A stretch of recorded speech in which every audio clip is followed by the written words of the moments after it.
మన తండ్రి కుమార పరిశుద్ధాత్మ దేవునికి వందనాలు స్తోత్రాలు చెల్లించుకుంటూ దేవుడు ఈ దినమందు మనకిచ్చిన వాక్యము ప్రకటన గ్రంథము 2వ అధ్యాయము 7వ వచనం చదువుకుందాం. చెవిగలవాడు ఆత్మ సంగములతో చెప్పుచున్న మాట వినుగాక. జయించు వానికి దేవుని పరదైసులో ఉన్న జీవవృక్ష ఫలములు భుజింపనెత్తును. దేవుడి వాక్యం ద్వారా మనల్ని దీవించును గాక. నీ కృపలేనిదే, నీ దయలేనిదే, క్షణమైన బ్రతుకలేనయా. నీ కృపలేనిదే, నీ దయలేనిదే, క్షణమైన బ్రతుకలేనయా. నేనేమయ్యున్నను, నాకేమున్నను, కేవలం నీ కృపే. నేనేమయ్యున్నను, నాకేమున్నను, కేవలం నీ కృపే. యేసయ్యా, యేసయ్యా, నీ కృప చాలయ్యా. యేసయ్యా, యేసయ్యా, నీ కృప చాలయ్యా. చెవి గలవాడు ఆత్మ సంబంధమైన మాటలు వినుగాక, చెప్పుచున్న మాటలు వినుగాక అంటున్నాడు దేవుడు. మనకి చెవులు ఇచ్చాడు దేవుడు, కానీ చెవులు గలవాడు అంటున్నాడు దేవుడు. అంటే అన్ని విషయాలు మనం చెవుల ద్వారా లోపలికి చేర్చుకోలేం. మరి ముఖ్యంగా లోక సంబంధమైన విషయాలతో ఎక్కువగా మనము చెవులకి ఆసక్తిని కలిగించే విధముగా వింటాం. కానీ దేవుడు చెప్పే మాటలు చాలా వరకు అయిష్టంగానే ఉంటాయి. అందుకనే చెవి గలవాడు వినుగాక, ఆత్మ సంబంధమైన మాటలు చెప్పుచున్న మాటలు వినుగాక అని దేవుడు ఇక్కడ వాక్యం తెలియజేస్తున్నాడు. చెవి గలవాడు అంటే మనం అందరము చెవులు కలిగి ఉన్నాం, కానీ ఆత్మ సంబంధమైన చెవులు అవి ఉండాలి మనకి.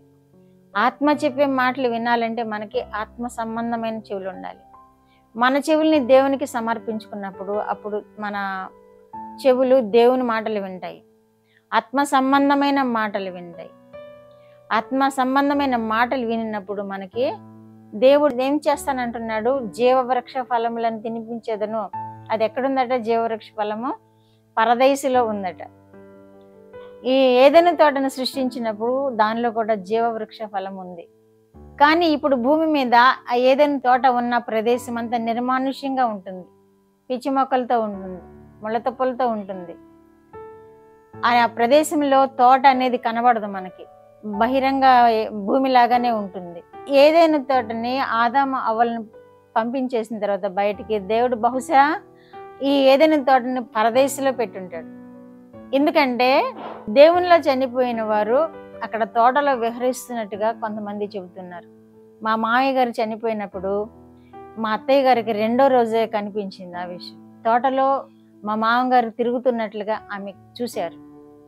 అలాగే ఇంకొక విశ్వాసి చనిపోయినప్పుడు కూడా ఆమెకు దగ్గరలో ఉన్నటువంటి మరి యొక్క విశ్వాసికి దేవుడు ఆమె యొక్క దృశ్యాన్ని చూపించాడు. ఆమె కూడా తోటలో విహరిస్తున్నట్లు చూపించాడు. ఈ రెండింటిని బట్టి నేనేమి ఆలోచన చేసుకుంటున్నానంటే, పరదైసులో ఈ తోటని ఏర్పాటు చేస్తుంటాడు దేవుడు. అందుకని పరదైసులో ఉన్న జీవవృక్ష ఫలమును తినిపింతును అంటున్నాడు దేవుడు.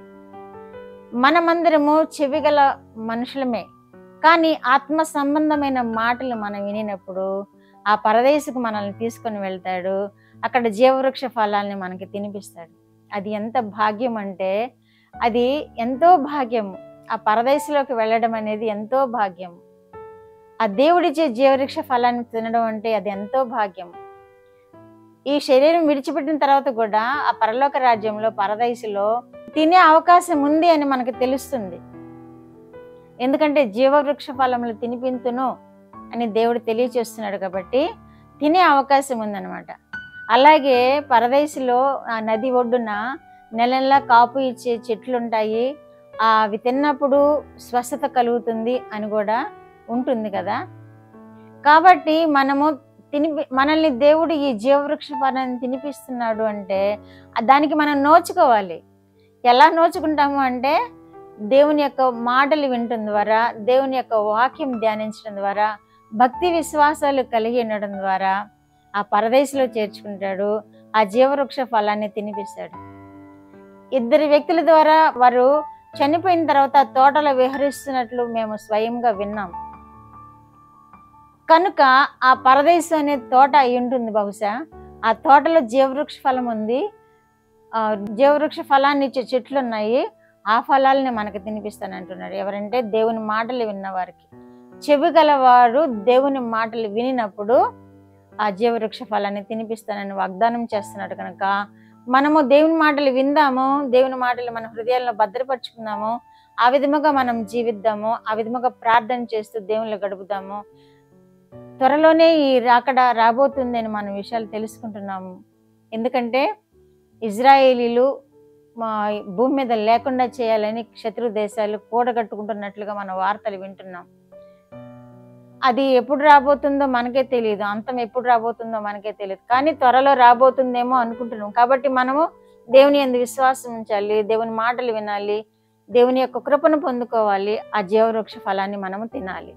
ప్రార్థన. మా దేవా, మా ప్రియ పరలోక ప్రభువా, మీ పరిశుద్ధ పాదములకు వందనాలు, స్తోత్రాలు. మా రక్షకుడైన యేసుక్రీస్తు దేవా స్తోత్రములు, పరిశుద్ధాత్మ దేవా స్తోత్రములు. ఇచ్చిన వాక్యం కొరకు స్తోత్రములు ప్రభువా.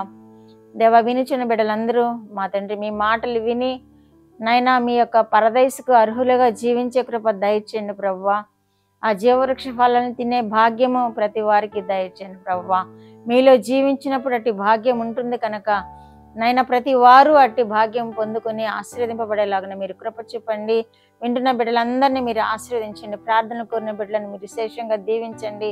బలహీనలుగా ఉన్న బిడ్డలను బలపరచండి. పరీక్షలు రాస్తున్న బిడ్డలకు జ్ఞానంనివ్వండి, జయంనివ్వండి ప్రభువా. మీ కృపాక్షేమములు ప్రతి వారికి, ప్రతి కుటుంబానికి దయచేయమని యేసుక్రీస్తు వారి పేరిట ఈ మనవులు మీ పాదముల యొద్ద వేడుకుంటున్నాను పరమ తండ్రి. ఆమేన్.